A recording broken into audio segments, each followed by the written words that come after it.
오늘 본문 말씀은 믿음의 사람이 어떤 사람이 되어야 하는가, 이걸 두 가지의 모습으로 보여주고 있습니다. 하나는 이웃을 사랑하는 사람이 되어야 하고, 또 하나는 세상을 이기는 사람이 되어야 한다. 본문으로 이 두 가지를 한번 생각해 보도록 하겠습니다. 5장 1절 보시면은 예수께서 그리스도이심을 믿는 자마다 하나님께로부터 난 자다. 그러니까 구원받은 사람들은 누구든지 믿는 자라, 이렇게 얘기하시는 거예요. 그럼 이 믿음의 근거가 뭔가? 바로 앞쪽인 4장 16절에 보면요, 하나님이 우리를 사랑하시는 사랑을 우리가 알고 믿었다, 이렇게 돼 있어요. 그러니까 믿음의 사람은요, 하나님의 사랑을 알고 깨닫고 그걸 수납한 사람이라고 말씀하는 거예요. 어떤 사랑입니까? 영원한 지옥 형벌을 받을 우리를 위해서 독생하신 아들까지 내어주시는 그 사랑이죠. 그 사랑을 알고 믿었다면 그 사람은 하나님을 사랑하지 않을 수 없습니다. 그래서 성경에서는요, 하나님을 사랑하는 자와 구원받은 자를 같은 의미로 종종 사용합니다. 자, 이런 배경을 우리가 알고 1절에 이어지는 말씀을 좀 보시죠. 또한 낳으신 이를 사랑하는 자마다 그에게서 난 자를 사랑하느니라, 이렇게 얘기했어요. 낳으신 이, 즉 하나님을 사랑하는 자는 그에게서 난 자, 즉 하나님으로부터 구원받은 또 다른 성도들을 사랑한다, 이런 말입니다. 여기서 연결되는 이 연결시키는 단어를 보시면요, 낳으신 이를 사랑하는 자마다 그에게서 난 자를 사랑한다고 했습니다. 자마다. 하나님을 사랑하는 자, 다른 말로 구원받은 사람이라면 누구라도 형제를 사랑한다는 것입니다. 그럼 여러분, 이 말을 역으로 한번 생각해 보시죠. 형제를 사랑하지 않는 자는 하나님을 사랑하지 않는 자다라는 말이 되는 겁니다. 그 요한의 질문은 뭐겠습니까? 아니, 그러면 형제를 사랑하지 않는 사람, 하나님을 사랑하지 않는다는 얘기인데, 그럼 과연 이 사람이 구원받은 사람일까라고 묻는 거예요. 구원받은 사람에게 하나님께서 요구하시는 계명이 있죠. 2절 보시면요, 우리가 하나님을 사랑하고 그의 계명을 지킬 때에 이로써 우리가 하나님의 자녀를 사랑하는 줄을 아느니라. 계명을 지키면 우리는 생각하잖아요. 그냥 착한 사람인 줄 아노라, 선한 사람인 줄 아노라, 이렇게 생각하기 쉬운데, 오늘 말씀은 계명을 지키면 하나님의 자녀를 사랑하는 줄 안다 그랬어요. 왜냐? 여러분, 5계명부터 10개 계명이 있는데 1계명부터 4계명까지는 하나님과 관련된 내용이고, 5계명부터 10계명까지는 우리가 이웃과 관련된 내용이라고 했습니다. 살펴보면요, 5계명부터 내 부모를 공경하라, 살인하지 말라, 간음하지 말라, 도둑질하지 말라, 이웃에게 거짓말하지 마라, 이웃의 집을 탐내지 마라, 이런 내용들입니다. 다 뭐예요? 이웃과 관계 속에서 어떻게 할 것인가의 내용들이에요. 계명이라는 게 그냥 뭐 하라 하지 말아의 어떤 그런 법정 같은 게 아니라 내 옆에 있는 형제 자매를 사랑하는 것, 그게 계명이라는 거예요. 그래서 말씀하시죠. 마태복음 22장 37절에서 40절, 주 너의 하나님을 사랑하라 하셨으니 이것이 크고 첫째 되는 계명이요 둘째도 그와 같으니, 둘째는 그 다음이다라고 하지 않고 둘째도 그와 같다고 하면서 뭐라고 하십니까? 내 이웃을 내 자신과 같이 사랑하라. 이 두 계명이 온 율법과 선지자의 강령이니라. 여러분, 오늘 2절과 3절 말씀에 계명을 지키라고 하는 말이 보면 3번 나오게 되는데, 이 계명이 다른 게 아니라는 거예요. 형제를 사랑하라는 계명이라는 거죠. 이걸 요한일서 4장 21절에서 이미 정의를 했습니다. 우리가 이 계명을 주께 받았나니 하나님을 사랑하는 자는 또한 그 형제를 사랑할지니라. 이게 계명이라는 거예요. 형제를 사랑할지니라. 형제를 사랑하는 것이 하나님의 새 계명입니다. 그리고 이건 선택이 아니라 필수입니다. 여러분 계속해서 이제 형제 사랑을 그 얘기를 해왔는데 요한이 왜 이렇게 형제 사랑을 강조했는가? 뭐 당연한 이런 어떤 그 토대 속에서 우리가 강조를 하기도 하지만은 당시에는요 도미티안이라는 황제가 교회를 극심하게 박해했습니다. 이럴 때에 성도들은 자기 몸 하나 챙기기에도 바빴죠. 남을 돌볼 여력이 없었습니다. 이건 뭐 어쩔 수 없지 않습니까? 나 살기도 바쁜데 내 옆에 있는 형제, 내 옆에 있는 사람들을 언제 챙기고 앉았겠어요. 박해는 현실이지 않습니까? 그러나 여러분 그들이 그렇다고 해서 그 서로를 돌보지 않으면 결국 다른 사람의 힘듦, 다른 사람의 무너짐은 결국 도미노처럼 나의 무너짐으로 다가올 수 있다는 것입니다. 언젠가 내가 무너질 수도 있다는 거예요. 그러므로 요한은 초대교회 성도들을 다시금 사랑의 띠로 묶으려고 하고 있는 것입니다. 어려울수록 힘들수록 심지어 목숨이 위협받는 지금 이 상황 속에서도 아니 이런 상황이기 때문에 형제 사랑이 더 필요하다고 말하는 거예요. 자꾸 아유 어렵습니다. 내가 지금 이웃 생각할 지금 여력이 없습니다. 이러지 말라는 거예요. 어렵다, 힘들다 말하기 전에 그 이전에 내가 받은 사랑이 무엇인지 그걸 한번 생각해 보자는 거죠. 3절 말씀에 하나님을 사랑하는 것은 이것이니 우리가 그의 계명을 지키는 것이라. 그의 계명들은 어떤 것이 아니라 그래요? 무거운 것이 아니로다. 이렇게 얘기했어요. 무거운 것이 아니로다. 여러분 무엇에 비하면 무겁지 않다는 얘기일까요? 우리가 하나님께 받은 사랑에 비하면 우리가 베풀어야 될 사랑이라는 거는요 아주 가벼운 것에 불과하다고 말하고 있는 거예요. 여러분 잘 아시는 마태복음 18장 예수님의 비유 중에서 만달란트 빚진 종에 대한 이야기가 나오지 않습니까? 이게 만달란트에 대해서 사람마다 계산법이 다르긴 한데 일반적으로는 한 1조 원 되는 돈이라고 합니다. 1조 원. 한낱 종이 그 종이 얼마나 되는 비용을 돈을 버는지 모르겠지만은 1조 원을 갚아야 되는 상황이라는 겁니다. 그게 말도 안 되는 거죠. 1조 원을 어떻게 빌려요? 빌리는 것 자체가 불가능한 일인데. 그런데 이 말도 안 되는 상황을 통해서 하나님은 얘기하려고 하시는 게 있는 거죠.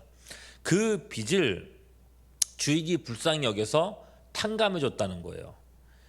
그런데 이 은혜 입은 종은 자기 동료가 약 100데나리온 한 몇십만 원 정도의 돈을 빌리고 안 갚았다고 해서 그를 고소해서 감옥에 넣어버렸다는 거죠. 이걸 보고 주인이 그 종을 다시 불러서 탕감을 취하하고 만달란트 갚기까지 즉 영원히 감옥에 가두었다고 말합니다. 요한은 이 말씀을 염두에 두고 있는 겁니다. 목회자 입장에서요 요한도 성도들의 상황을 모르는 거 아닙니다. 자기 자신도 그런 똑같은 고난을 받고 있으니까요. 어제 우리 재산 다 나라에 뺏겼습니다. 제가 이제 재산이 없는데 언제 무슨 남을 돌보겠습니까? 저 사람이 또 나한테 한 거 보십시오. 저 사람이 나를 저렇게 신고했습니다. 사도님이라면은 저런 사람을 참으시겠습니까? 라고 얘기할 때에 사랑하지 못할 수천 가지의 이유들을 이야기할 때에 요한이요. 그러셨습니까? 얼마나 힘드십니까? 이렇게 미적지근하게 대하지 않았다는 겁니다. 형제를 사랑하라고 하는 하나님의 계명은 무겁지 않다고 얘기하고 있습니다. 무엇에 비하면요? 그리스도의 십자가 사랑에 비하면 당신이 어떤 일을 당했든지 그건 가벼운 일이라고 말하고 있어요. 형제를 사랑하라는 말씀이 그저 무겁고 버겁다는 느낌만 있다면 이는 그의 신앙 안에 그리스도의 십자가에 대한 확실한 이해, 확신이 없기 때문이라고 말하고 있는 거예요. 그렇습니다. 이것이 믿는 자가 되어야 될 첫 번째 모습입니다. 어떤 상황에도 이웃을 사랑해야 한다. 자, 이어서 두 번째 내용입니다. 두 번째 내용은요. 믿는 자는 세상을 이기는 자다라고 얘기하고 있어요. 4절부터 이어지는 말씀입니다. 이건 역시 사랑을 다룰 때와 같은 배경입니다. 성도들은 박해와 고난 앞에 노출되어 있습니다. 믿음 하나만 포기하면 무엇 하나 잃을 필요가 없는 그런 상황에 살고 있습니다. 내가 왜 이 믿음 때문에 죽어야 되는가? 이 믿음이 뭐라고 내가 평생 하고 있었던 직장을 잃어야 하는가? 사람들에게 부당한 취급을 받고 미운 것처럼 되어야 하는가? 여러분 믿음 하나만 포기하면 되는 거였어요. 믿음을 포기해야 될 어쩔 수 없는 이유들이 너무나도 많았죠. 그러나 그런 이유들에도 불구하고 끝까지 십자가를 붙드는 이것이 오늘 본문이 말하고 있는 세상을 이기는 이김이란 말입니다. 오늘날의 목회자라면 저라도 그럴 것 같습니다. 아유 그래요. 아니 이렇게 힘든데 어떻게 이렇게 믿음을 지켜나가겠습니까? 일단 지금은 박해가 너무 심하니까 지금은 박해를 일단 피하고 믿음 신앙은 나중에 믿어도 되니까 나중에 챙기세요. 아니 사람 사는 게 먼저지 내가 죽으면 믿음이 무슨 소용이에요? 이런 얘기라도 할 것 같아요. 그러나 요한은 그러지 않습니다. 딱 잘라서 얘기합니다. 5절이죠. 예수께서 하나님의 아들이심을 믿는 자가 아니면 세상을 이기는 자가 누구냐? 이 말이 여러분 이런 배경에서 읽었을 땐 참 무서운 말씀인 겁니다. 세상을 이기는 것, 끝까지 믿음을 지키는 자들이야말로 참된 믿음의 사람이라고 말하고 있는 거거든요. 우리는요 십자가 복음을 이론으로 믿는 사람이 아닙니다. 복음 설명 들어보니까 납득돼서 믿었습니다. 이런 사람도 물론 있겠습니다만 이런 사람의 믿음이란 건요 이런저런 시험에 금세 무너질 수밖에 없습니다. 여러분 우리의 믿음은 어떤 것이어야 되는가? 갈라디아서 3장 1절 보면요 예수 그리스도께서 십자가에 못 박히신 것이 너희 눈앞에 밝히 보이거든 이렇게 얘기했어요. 초대교회 사도들은요 복음을 불확실한 것으로 하나의 이론으로 구원에 대한 여러 가지 이론 중에 하나로 이렇게 여기지 않았습니다. 그들은 그리스도의 십자가를 밝히 본 사람들이고 부활하신 예수님을 만났고 그의 손에 못자국과 허리에 창자국을 직접 만져본 사람들입니다. 그야말로 그들은 복음의 산 증인들입니다. 6절 보시죠. 이는 물과 피로 임하신 이시니 곧 예수 그리스도시라. 물로만 아니라 물과 피로 임하셨고 증언하는 이는 성령이시니 성령은 진리니라. 요한이 말하는 바 물과 피는 오직 죽은 사람에게서만 쏟아진다고 합니다. 예수께서 물과 피를 쏟으신 것은 그분이 확실히 죽으셨다는 증거라는 겁니다. 어떤 이들은 예수님께서 십자가에서 잠시 기절했다고 주장합니다만 초대교회가 물과 피라고 말할 때에 이것은 예수님의 죽으심의 확실성에 대한 증거라는 거예요. 여기서 끝이 아니죠. 죽으셨던 예수님은 또 확실히 부활하셨습니다. 초대교회들은 예수님의 십자가 죽으심을 밝히 보았던 것처럼 부활하신 예수님도 밝히 보았습니다. 그래서 고린도후서 15장 4절 8절 보면 이렇게 나오죠. 장사 지낸 바 되었다가 성경대로 사흘 만에 다시 살아나사 게바에게 보이시고 후에 12제자와 그 후에 500여 형제에게 일시에 어떻게 됐다고요? 보이셨나니 그 중에 지금까지 대다수는 살아있고 어떤 사람들은 잠들었으며 그 후에 야고보에게 보셨으며 그 후에 모든 사도에게와 맨 나중에 만삭되지 못하여 난 자 같은 내게 바울 자신에게도 보이셨다고 말하고 있어요. 워낙에 많은 사람들이 부활하신 예수님을 만났다는 겁니다. 그리고 그들은 예수님을 부정할 수 없었다고 해요. 예수님의 죽으심과 부활을 목도한 이상 그분이 이루신 죄사함과 그들이 받은 천국 영생을 의심할 수가 없었습니다. 수많은 사람들이 십자가와 부활의 증인이 되었죠. 그리고 증인으로서 기꺼이 자기 목숨을 내어주었습니다. 얼마나 많은 사람들이 순교했는지 모릅니다. 그죠? 그 사도들 12사도들 중에 모든 사도들 다 순교했죠. 요한만 빼고. 역설적으로 여러분 그 많은 순교는 예수님의 죽으심과 부활의 확실한 증거가 되었단 말입니다. 여러분 사도 바울이 어떻게 해서 돌이켰는지를 생각해 보십시오. 스데반 집사가 복음 전하다가 순교했을 때에 바울 이전 그 사도 사울이었죠 이름이. 사울은요 그를 죽이는 가편 투표를 했습니다. 사울은 스데반의 죽음을 당연한 것으로 여겼습니다. 그런데 그 죽는 모습, 돌에 맞아서 죽는 모습을 보면서 깜짝 놀랐습니다. 너무너무 당당한 거예요. 돌에 맞으면서도 하늘을 향해서 눈을 들고 소리를 칩니다. 보라 하늘이 열리고 인자가 하나님 우편에 서신 것을 보노라 소리칩니다. 거기서 그치지 않고 오히려 돌로 치는 자신들을 위해서 기도합니다. 사도행전 7장 60절 무릎을 꿇고 크게 불러 이르되 주여 이 죄를 그들에게 돌리지 마옵소서 이 말을 하고 자니라. 이 사건 때문에 이 바울의 마음에 사울의 마음에 큰 가책이 있었던 것 같아요. 도대체 왜 저 의로운 사람이 죽어가면서도 다른 사람을 위해서 기도하는 저 의로운 사람이 이 말도 안 되는 저런 십자가 같은 걸 믿으면서 죽어가는가? 훗날에 예수께서 그 앞에 사울 앞에 나타나셨을 때에 주님은 이 사울의 양심을 어떻게 찔러 들어가셨는가 보십시오. 사도행전 26장 14절. 우리가 다 땅에 엎드러짐에 내가 소리를 들으니 히브리 말로 이르되 사울아 사울아 내가 어찌하여 나를 박해하느냐? 그 다음 말이 중요하죠. 가시체를 뒷발질하기가 내게 고생이라. 여러분, 바울이 떨쳐버리려고 했던 이 양심의 가책, 이걸 주님은요 가시체 뒷발질하는 것으로 표현했습니다. 여러분, 가시체를 내가 뒤로 막 차면 누구만 다쳐요? 나만 다치잖아요. 내 발만 아픈 거잖아요.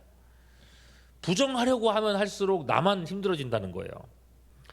이 말씀에 바울이 완전히 무너졌던 겁니다. 그리고 그 바울을 통해서 소아시아와 유럽에 이르기까지 복음이 폭발적으로 확장되죠.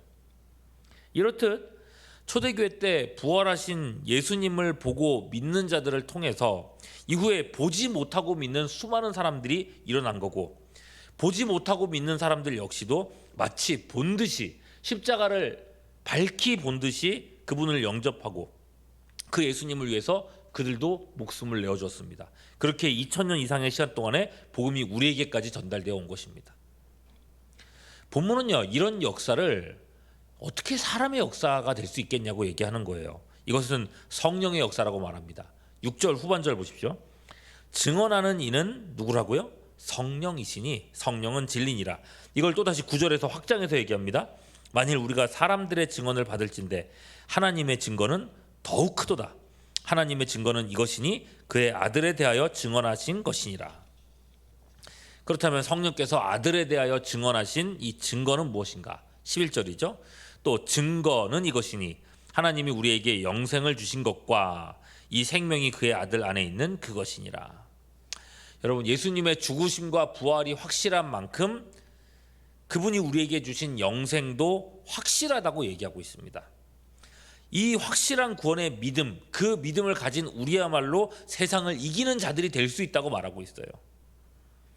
그렇게 여러분, 믿음의 사람은 첫째로 이웃을 사랑하는 사람이요, 또한 믿음의 사람은 세상을 이기는 사람이라고 말씀하고 있는 겁니다.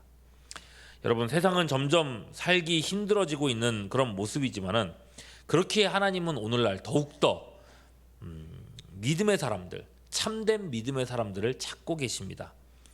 우리 눈앞에도 분명히 있는 십자가의 그리스도를 바라보시면서 서로를 사랑하며 또한 세상을 이겨내는 우리 모두가 될 수 있기를 주님의 이름으로 축원합니다. 기도하겠습니다.